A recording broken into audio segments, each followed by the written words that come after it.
इंदौर के एमवाई अस्पताल में डॉक्टरों की संवेदनहीनता और लापरवाही का मामला एक बार फिर से सामने आया है। अस्पताल के बाहर एक मरीज की तड़प तड़प कर मौत हो गई। मौत के बाद शव को चींटियां खाने लगी, लेकिन अस्पताल प्रबंधन ने उसकी सुध नहीं ली। मीडिया कर्मियों के पहुंचने के बाद शव को मर्चुरी में रखवाया गया। करीब 50 साल का एक अधेड़ इलाज के लिए अस्पताल पहुंचा था। न तो इलाज मिला और न ही दवाई मिली। इलाज के इंतजार में अस्पताल की चौखट पर बैठे बैठे अधेड़ ने दम तोड़ दिया, लेकिन डॉक्टरों का कलेजा नहीं पसीजा। और इतना ही नहीं, शव को चींटियां भी खाने लगी, लेकिन अस्पताल प्रबंधन ने सुध नहीं ली। जबकि अस्पताल में भर्ती बाकी मरीजों और परिजन ने कई बार प्रबंधन को सूचना दी थी। मीडिया के पहुंचने के बाद प्रबंधन जागा, वहीं पुलिस मामला दर्ज कर अब शिनाख्त करने में जुटी हुई है। मैंने देखा कि एमवाई के गेट के सामने एक आदमी तड़प के मर चुका, उसको चींटियां खा रही है।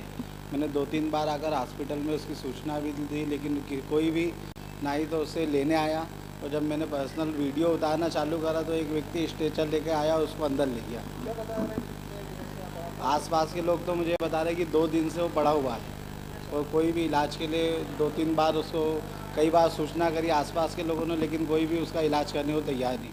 कोई अज्ञात पुरुष था, तो एमवाई से सूचना दी गई कि ये मर गया है, तो उसका अज्ञात पुरुष है, उसका पता भी कोई कुछ नहीं है और कोई उसके आवाज़ आता पता भी नहीं ऐसा मिला। उसको अभी डेड बॉडी मिली है तो उसको मर्चुरी रूम में रखवाई है। चींटियाँ वगैरह तो मैंने नहीं देखी, लेकिन अगर फोटो में है तो ठीक है, लेकिन उसको डेड बॉडी तो मर्चुरी रूम में रखवा दी है। हाँ, अब वो जो जाँच होगी उसके बाद ही कुछ पता चलेगा, पता करेंगे कौन है। और एक बार फिर से हम रुक करेंगे इंदौर का। हमारे संवाददाता पुनीत विजयवर्गीय लगातार हमारे साथ बने हुए हैं। पुनीत, प्रदेश का इतना बड़ा सरकारी अस्पताल एमवाई, जिसको लेकर कई बड़े बड़े दावे किए जाते हैं, लेकिन विडंबना यह है कि हर बार सुर्खियों में सिर्फ अपनी लापरवाही की वजह से रहता है। ये कोई पहला मामला नहीं है, इससे पहले भी इस तरह का मामला देख चुके हैं हम। आखिर क्या मजबूरी या क्या व्यस्तता रही होगी प्रबंधन की, जो 2 दिनों तक वो शव पड़ा रहा, उसकी कोई सुध नहीं ली गई? जी इस्तेहा, बिल्कुल बहुत अच्छा सवाल आपने उठाया कि क्या मजबूरी रही होगी प्रबंधन की। दरअसल प्रबंधन की कोई मजबूरी नहीं रही, ये बात है सिर्फ लापरवाही की, क्योंकि इतने लोगों की वो लोग रोजाना की कैजुअलिटी करते हैं, आउटडोर पेशेंट्स आते हैं, उनका भी वो लोग इलाज करते हैं, लेकिन जो लोग अस्पताल परिसर में ही मौजूद है उनकी तरफ आंख उठाकर भी नहीं देखते हैं। दरअसल जो एमवाई अस्पताल है काफी बड़ा इसका परिसर है। मेन बिल्डिंग के ठीक बाहर एक बगीचा जैसा है जहां पर कई सारे ऐसे लोग पड़े रहते हैं जिनका इलाज अस्पताल में नहीं किया जाता, जिन्हें अस्पताल में भर्ती नहीं किया जाता, जिन्हें दवाइयाँ गोलियां जो सरकार की तरफ से मुफ्त मिलती है वो भी नहीं दी जाती। ऐसे में अपने इलाज का इंतजार करने के लिए ये आस लगाए हुए वो लोग अस्पताल परिसर में ही रुकते हैं जहां पर उनकी मौत हो जाती है।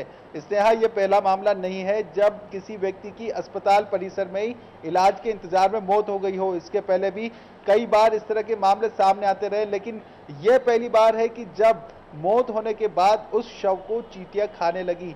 बड़ा ही मार्मिक वो दृश्य था जब उस शव को चींटियां खाते हुए नजर आ रही थी। काफी बड़े बड़े वो चींटियां थी जो उसकी आंखों में लगी हुई नजर भी आ रही है।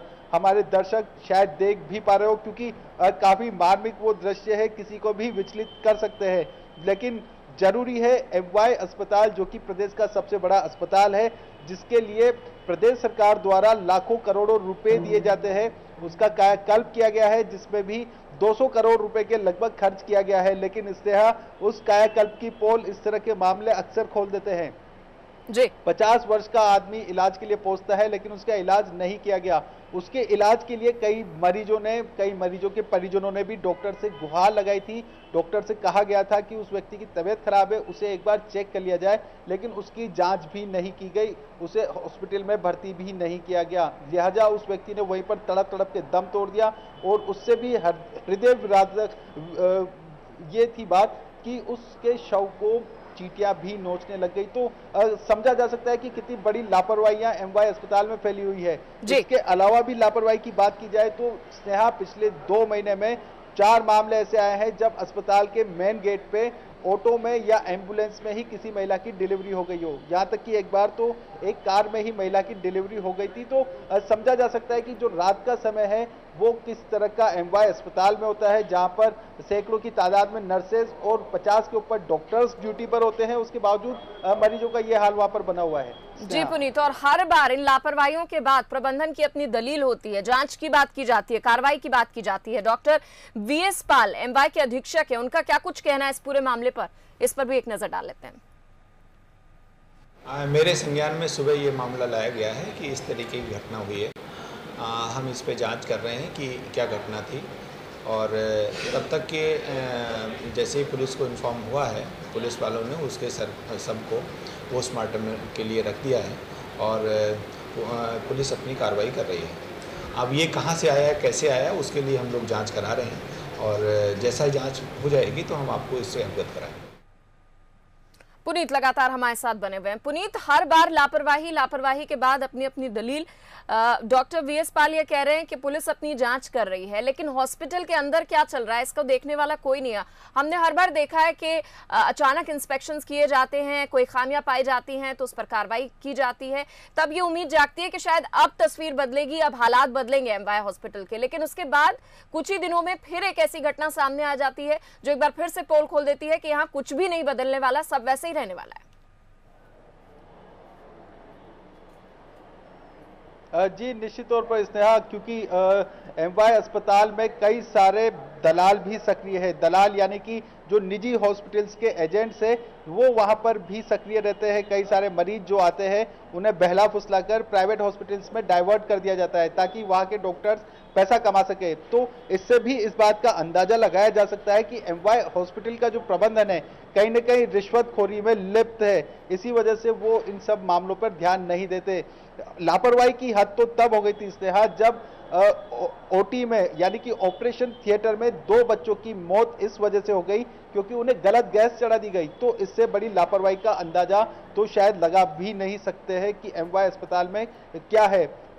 अस्पताल के गेट पर महिलाओं की डिलीवरी होती है क्योंकि सही समय पर नर्सेज और डॉक्टर्स महिलाओं को लेने के लिए बाहर नहीं आते, स्ट्रेचर्स अवेलेबल नहीं होते, यहाँ तक कि बच्चे भी चोरी एमवाय अस्पताल से हो जाते हैं। तो ये प्रदेश का सबसे बड़ा सरकारी अस्पताल है जिसे प्रदेश सरकार अपने बच्चे की तरह पालती है। करोड़ों रुपए का बजट एमवाय अस्पताल में गरीब लोगों के इलाज के लिए सरकार ने रखा हुआ है। निश्चित तौर पर सरकार ने तो अपनी काफी अच्छी पहल की हुई है, लेकिन जो एमवाय प्रबंधन है वो कितना लापरवाह है, कितना भ्रष्ट है, इसका अंदाजा इन तमाम बातों से लगाया जा सकता है। वाकई पुनीत, ये सवाल बड़ा है कि इतने पैसे खर्च किए जाते हैं। ऐसा नहीं है कि पेशेंट्स की संख्या ज्यादा है, उस हिसाब से स्टाफ भी काफी है वहां पर, और बार बार इंफ्रास्ट्रक्चर डेवलप करने की बात भी की जाती है। काफी अच्छा परिसर भी है, काफी सुविधाएं भी दी गई हैं, लेकिन उसके बावजूद जो रवैया है डॉक्टर्स का या वहां के स्टाफ का या प्रबंधन का हम कहें, वो कहीं ना कहीं लचर नजर आता है। और यही वजह है कि लगातार इस तरह की तस्वीरें, इस तरह की घटनाएं एमवाय अस्पताल से निकलकर सामने आती है। पुनीत, बहुत बहुत शुक्रिया तमाम जानकारी देने के लिए।